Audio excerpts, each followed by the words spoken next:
ಶಿಷ್ಟನ ಮಾರ್ಗವು ನೇರವಾಗಿದೆ, ನೀನು ಅವನ ದಾರಿಯನ್ನು ಸರಿಪಡಿಸಿ ಸಮ ಮಾಡುತ್ತಿ. ಯೆಶಾಯ 26ನೇ ಅಧ್ಯಾಯ 7ನೇ ವಾಕ್ಯ. ಒಂದು ತೋಟವಿತ್ತು. ಆ ತೋಟದ ಯಜಮಾನನು ಮಾವಿನ ಹಣ್ಣನ್ನು ತಿನ್ನುವಾಗ ಅದರ ರುಚಿ ತುಂಬಾ ಚೆನ್ನಾಗಿದ್ದುದರಿಂದ ಅದರ ಓಟೆಯನ್ನು ತೆಗೆದುಕೊಂಡು ಹೋಗಿ ತನ್ನ ತೋಟದಲ್ಲಿ ಬಿತ್ತಿದನು. ಕೆಲವು ದಿನಗಳ ನಂತರ ಅದು ಚಿಗುರೊಡೆದು ಚಿಕ್ಕ ಸಸಿಯಾಗಿ ಬೆಳೆಯಿತು. ಸುತ್ತಲಿದ್ದ ವ್ಯರ್ಥವಾದ ಗಿಡಗಳು ತಮ್ಮ ತಮ್ಮಲ್ಲೇ, ಇದು ಯಾವ ಸಸಿ, ನಮ್ಮಂತೆ ಲಕ್ಷಣವಿಲ್ಲವಲ್ಲ, ಇದು ಬೇರೆಯ ರೀತಿಯಲ್ಲೇ ಇದೆ ಎಂದು ಹೇಳಿ ಅದನ್ನು ವಿರೋಧಿಸತೊಡಗಿದವು. ಹೀಗೆ ದಿನಗಳು ಕಳೆಯುತ್ತಲೇ ಆ ಮಾವಿನ ಸಸಿಯು ಯಾವ ಗಿಡಕ್ಕೂ ತೊಂದರೆ ಕೊಡದೆ ತನ್ನ ಪಾಡಿಗೆ ಬೆಳೆಯುತ್ತಿತ್ತು.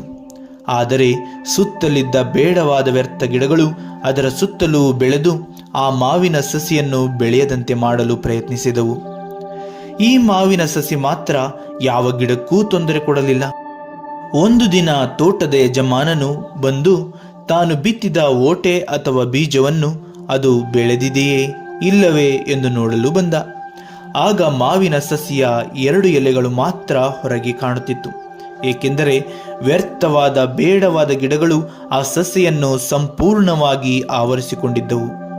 ಹೀಗಿರುವಾಗ ಆ ತೋಟದ ಯಜಮಾನನು ಮಾವಿನ ಸಸಿ ಬೆಳೆಯಲು ತೊಂದರೆ ಕೊಡುತ್ತಿದ್ದಂಥ ಬೇಡವಾದ ಗಿಡಗಳನ್ನು ಕಿತ್ತು ಹಾಕಿ ಮಾವಿನ ಸಸಿ ಬೆಳೆಯಲು ಜಾಗ ಮಾಡಿದ ಮತ್ತು ಅದರ ಸುತ್ತಲೂ ಮುಳ್ಳಿನ ಕಡ್ಡಿಗಳನ್ನಿಟ್ಟು ಚಿಕ್ಕದಾಗಿ ಬೇಲಿಯಂತೆ ಮಾಡಿದ.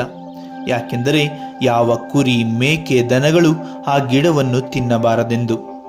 ಇದರಿಂದ ಆ ಸಸಿಗೆ ಬೆಳೆಯಲು ಉತ್ತಮ ವಾತಾವರಣ ದೊರೆತಂತಾಯಿತು ಮತ್ತು ಅದು ಬೆಳೆದು ಉತ್ತಮ ಫಲವನ್ನು ನೀಡಿತು.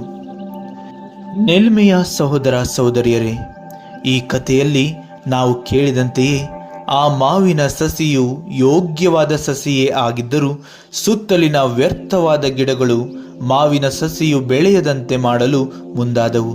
ಆದರೆ ತೋಟದ ಯಜಮಾನನು ತನ್ನ ತೋಟದಲ್ಲಿ ಯಾವುದು ಬೇಕಾದದ್ದು, ಯಾವುದು ಬೇಡವಾದದ್ದು ಎಂದು ತಿಳಿದದ್ದರಿಂದ ಆತನೇ ವ್ಯರ್ಥವಾದ ಗಿಡಗಳನ್ನು ಕಿತ್ತು ಹಾಕಿ ಉತ್ತಮವಾದ ಮಾವಿನ ಸಸಿಯು ಬೆಳೆದು ಫಲ ನೀಡಲು ಪೂರಕವಾದ ವಾತಾವರಣವನ್ನು ಸಿದ್ಧಪಡಿಸಿಕೊಟ್ಟ.